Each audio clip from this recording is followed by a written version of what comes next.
I received a text message from my girlfriend's sister saying that she had already passed away. 8 years later, a ghost of my dead girlfriend sent me a friend request. In 8th grade, I met this girl, North. She was in my band class, and the two of us hit it off. I asked her out on a movie date, and from there, we became boyfriend and girlfriend. She was my first girlfriend and things were going alright. That was until her dad got a new job across the country in California. North moved away, but we decided to try out long-distance dating through our freshman year.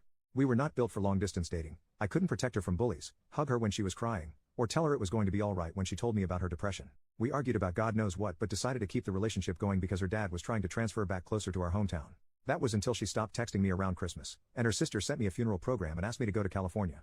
North's sister told me that she took her own life because the bullying was getting too much and that I wasn't there for her when she needed me. It broke my heart that I couldn't go to California for the funeral, and for the past 8 years, I've mourned her loss. I spent the entirety of my high school career trying to rebuild myself from all the damage. I went to meetings with people who have lost family members and loved ones. I went to therapy for 4 years to try and help process the loss. I had to learn to become dependable because I didn't want it to happen again.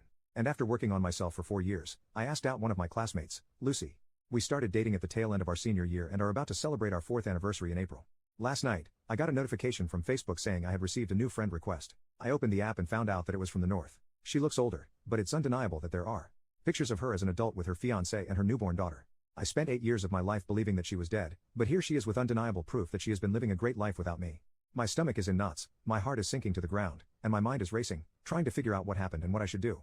Do I accept the friend request? Do I ignore it and try to move on? I feel completely lost and like my entire life has been a lie. I've spent the entire night looking at pictures of her and her family, floored that she would do this to me. Update 1. For now, I have decided to wait until Lucy gets home from work before I decide whether to accept the friend request. I want to know her thoughts, and I can always depend on her to keep me level-headed. But until then, I want to sort out my feelings. I remember the day that I found out about North's supposed death. A few days before Christmas, the snow just started to hit the ground. I remember walking to the edge of the neighborhood along Main Street. I sat on the sidewalk, watching the cars, thinking about how they wouldn't be able to stop if I walked onto the road.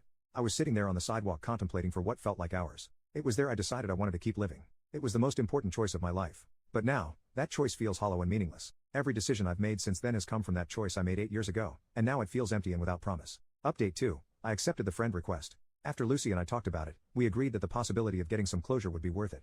So I accepted the friend request and sent out a text saying hello. About half an hour later, I received a notification that North responded. We started talking a bit about how our lives have been.